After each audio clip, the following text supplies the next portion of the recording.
Okay, I know there have been a lot of questions about how an actual turn is played out, and I'm going to show you a full turn starting in round 2.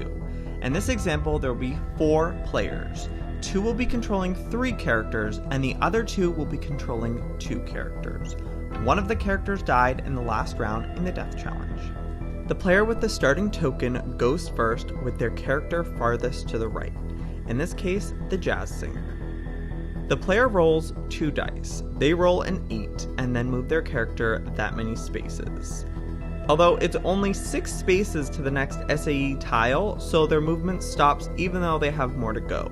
They flip over the tile. If it's the green side with a magnifying glass, they draw from the clue deck. And if it's the red side with a skull, they draw from the monster deck. In this case, it's a monster and they draw the Guardian. In the top left corner is the monster's strength, and this is a powerful monster. The player gets 1 chance to roll the number or higher on the dice.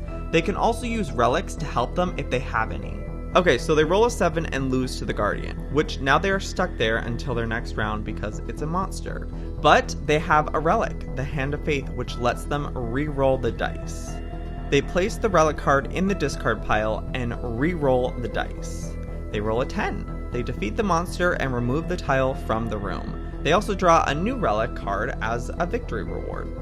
In this case, it is the Rebirth card, the rarest of the relic cards, which allows a player to bring a character back from the dead. The jazz singer action is done, so they rotate their card 90 degrees to show they're exhausted.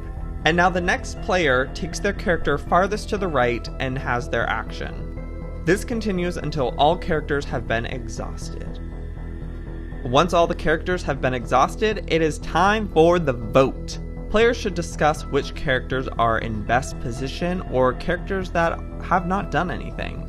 The voting tray is passed around and the players secretly deposit their voting tokens into a slot corresponding to the character they want to go in. After the vote, the tokens are counted and the 2 with the most go into the death challenge. If there is a tie, roll the dice. The character with the lowest number goes in. The 2 voted on characters are placed on the front of the estate and the death challenge card is drawn.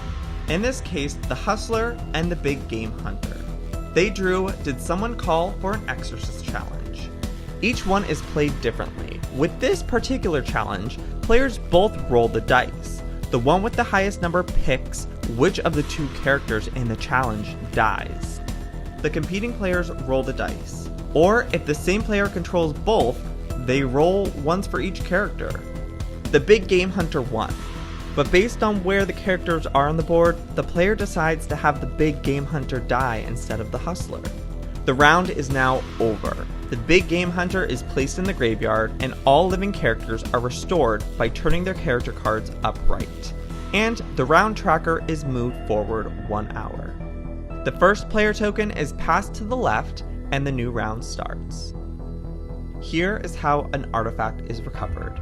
After all the SAE tiles have been removed from a room, in this case the lounge, a character can use their movement to land on the artifact. Note, their movement does not have to stop here. The player places an artifact token on the mantle and then rolls 1 die to determine the effect of the mysterious man. They rolled a 2, which means every player must discard a relic card. A big setback.